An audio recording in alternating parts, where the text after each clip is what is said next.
Hello everyone, my name is Shanturundar. I am a student of Biochemistry and Molecular Biology. Thank you so much for being here. So আপনি যখন nucleus নিয়ে পড়তে যাবেন আপনার কিছু basic question থাকার প্রয়োজন। সো একটার মধ্যে হচ্ছে ফার্স্ট অফ অল থাকে কি নিউক্লিয়াস কিভাবে কাজ করে, নিউক্লিয়াসের গঠন কীরকম। সো আজকের এই ভিডিওতে আমরা জানতে পারবো নিউক্লিয়াস কী এবং নিউক্লিয়াসের গঠন এবং নিউক্লিয়াস কিভাবে কাজ করতেছে। সো 5টা গুরুত্বপূর্ণ কাজ নিয়ে আমরা আলোচনা করব। সো দেরি না করে শুরু করি।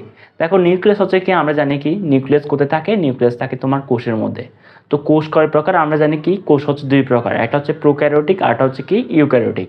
সো প্রোক্যারিওটিক কোষের মধ্যে নিউক্লিয়াসটা সুগঠিত থাকে না, কিন্তু ইউক্যারিওটিক কোষের মধ্যে তোমার কি নিউক্লিয়াসটা সুগঠিত থাকে, ঠিক আছে।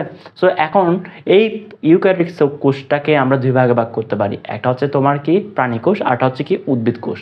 তো প্রাণী কোষের মধ্যে এই নিউক্লিয়াসটা কোথায় থাকে, নিউক্লিয়াসটা কিন্তু প্রথমে কিন্তু কেন্দ্রে থাকে, কিন্তু পরবর্তীতে তোমার এটা কি পাশে সরে যায়, মানে এক কোষের পাশে চলে যায়।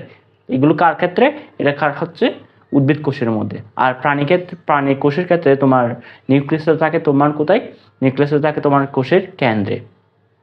সো এখন এই নিউক্লিয়াসকে অনেকজনে অনেক নাম দিছে, যেগুলো হচ্ছে ফার্স্ট অফ অল এটাকে বলা হয় কি কোষের প্রাণকেন্দ্র। 2 নাম্বার বলা হচ্ছে এটাকে কোষের মস্তিষ্ক বলার কারণ কি সেটা আমরা একটু পরে জানতে পারবো, যখন আমরা এর কি গুরুত্বপূর্ণ কাজগুলো যখন পড়তে যাব তখন আমরা জানতে পারবো।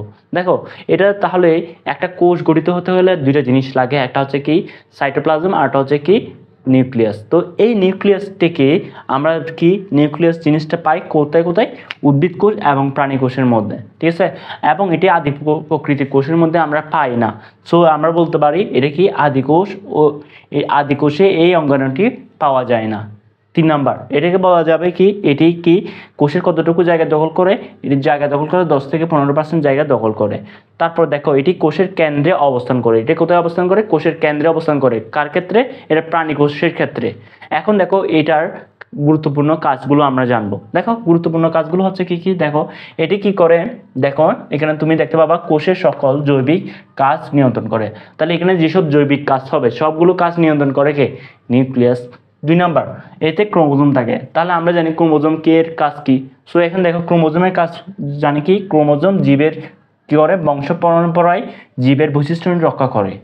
4 নাম্বার এই দেখো 4 নাম্বারটা কিন্তু খুবই ইম্পর্টেন্ট, পরীক্ষায় সবচেয়ে বেশি এমসিকিউ এবং অ্যাডমিশনের জন্য সবচেয়ে বেশি ইম্পর্টেন্ট। দেখো আরএনএ ও প্রোটিন সংশ্লেষণ ও গুরুত্বপূর্ণ ভূমিকা পালন করে, এই জিনিসটা মনে রাখবা, কারণ এটা কি করে, এখান থেকে তোমার কি আরএনএ ও প্রোটিন সংশ্লেষণের গুরুত্বপূর্ণ ভূমিকা পালন করে। 5 নাম্বার হচ্ছে কি ডিএনএ অনুলিপনের নির্দেশ প্রদান করে কে, প্রশ্ন আসতে পারে, তাহলে তুমি বলবা কি নিউক্লিয়াস। সো আজকে এতটুকু, thank you so much, good by.